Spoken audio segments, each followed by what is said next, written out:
Mr. Tesla? Hi, Nikola Tesla. Are you ready for 73 questions with Vogue? That's today? Oh, I had no idea. Come in. So what were you doing before I got here? Nothing. Okay then, let's get some personal questions. When was your birthday? July 10th, 1856. Okay. Where were you born? Croatia. What were your parents like? Well, my mother was very supportive. My father, not so much. So what was your dad like? Well, he was a priest, so obviously he wanted me to go into the priesthood. Very pushy. Do you have any siblings? Yeah, 4. What are their names? Micah, Angelina, Mercia, and Dane. So, who's your favorite? Well, it's a tough call, but Angelina.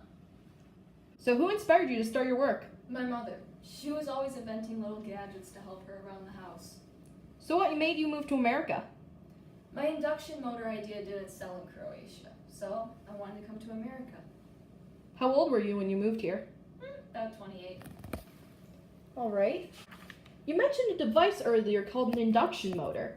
Can you tell me anything about that? So basically, it's a type of motor that takes an electromagnetic field and pulls it into the rotor. It's easier for an engineer to understand, but you get the basics, right? Yeah. So anyway, what was your first job in America? I was working with Thomas Edison in DC. So, we all know that you're not a huge fan of Edison now, but why'd you two part ways? Conflicting viewpoints. Can you give us some examples? Sure. He was obsessed with marketing. Everything was sell, sell, sell. I cared more about the actual value of our products. Hey, Mr. Tesla, can I have some water? Please, Mr. Tesla? That was my father's name. Call me Nikola. And sure. All right, Nikola. I've heard you worked with water before. Yeah. Want to tell me more about it? Sure. I don't mean to brag, but I was one of the first scientists to make an alternating current hydroelectric power plant at Niagara Falls in the United States. So could you tell me about some of your other inventions? Sure, I could tell you, but it would be way more fun if I showed you. So, where exactly are you taking me? My laboratory. Alrighty then. Oh, that's cool.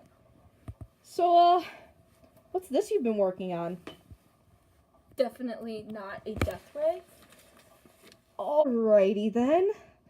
So, could you show me some of your other inventions? Sure, if you follow me over here, I can show you a diagram of one of my more popular inventions, the Tesla coil.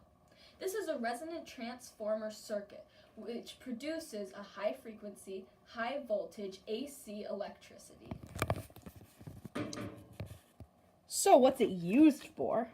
So far, it's only been experimenting. So, what kind of experiments? Well, we've been working with electrical lightning, phosphorus, electroshock therapy, and X-ray generation. Very interesting. So, what else could I see? Now, I don't want you telling Edison about this, because it's still kind of on the down low, and I don't want him stealing my patents, like always. But I've been working on this lately, and it's called the remote control. That's very impressive. So, what does it do? Get this. It controls the television without being connected to it. It sends infrared waves as signals, and when they hit the TV, it controls it.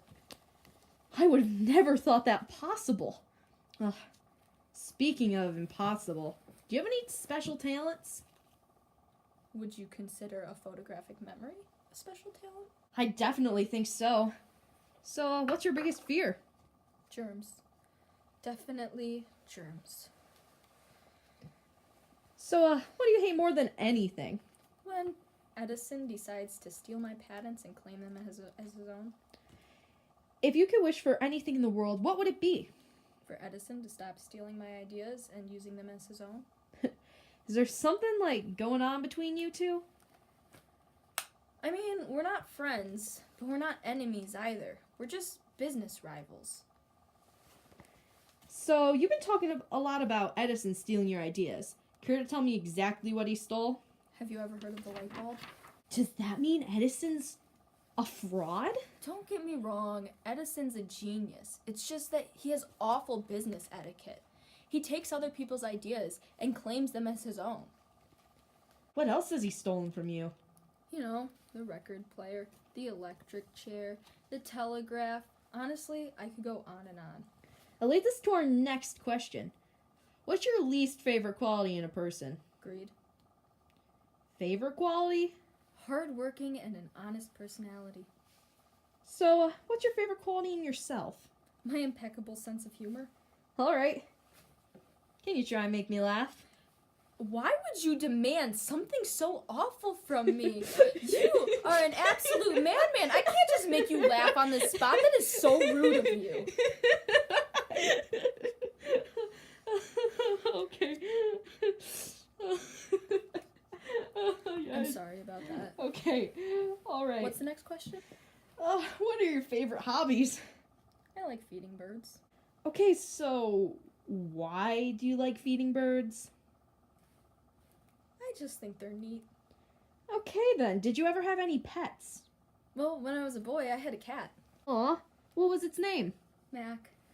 Alright, so on the table, there should be a board. Could you grab that for me? Yeah. Alright, now could you write one word to describe what you think is your greatest achievement?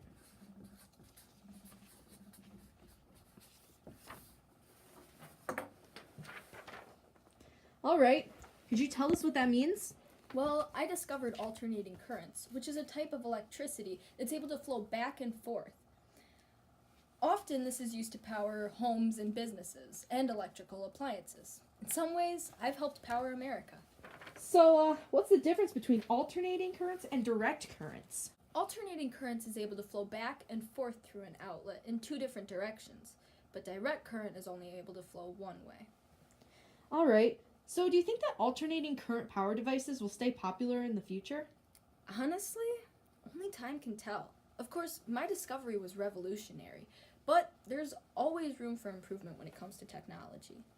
Okay, so on the whiteboard, can you draw out exactly how that death ray you mentioned earlier functions? Very funny. You're in luck though, because I actually always keep a blueprint of my death ray everywhere I go. Okay, alright. So, I'm gonna give you about 10 seconds. Can you draw out your next great invention?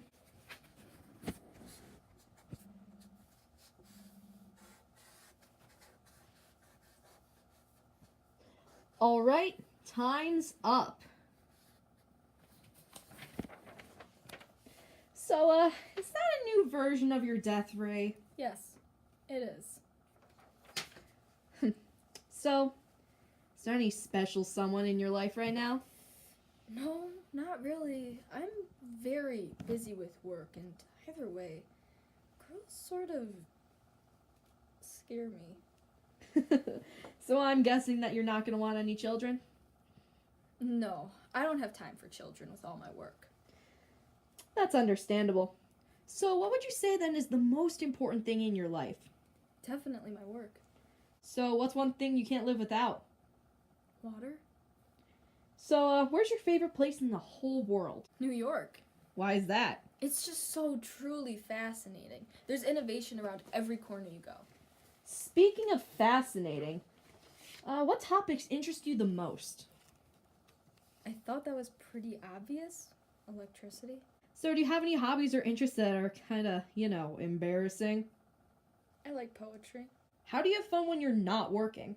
I love lavish dinner parties. They're a great way to talk about my studies, meet new people, and of course, show off my wild sense of humor.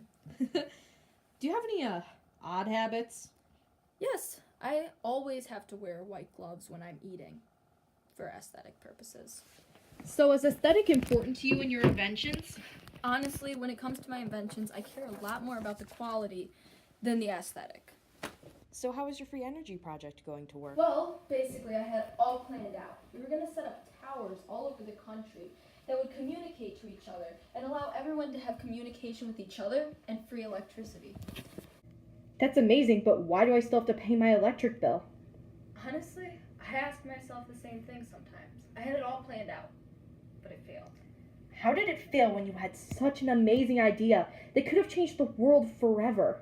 Well, Edison, no surprise there, and his business partner were making huge advances on their own program.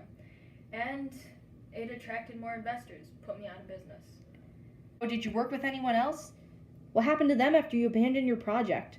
Yes, I had a laboratory, Wardenclyffe, on Long Island in New York. But after I had to abandon the project, I had to sell and dismantle the lab for scrap while laying off all the workers because I myself was deep in debt.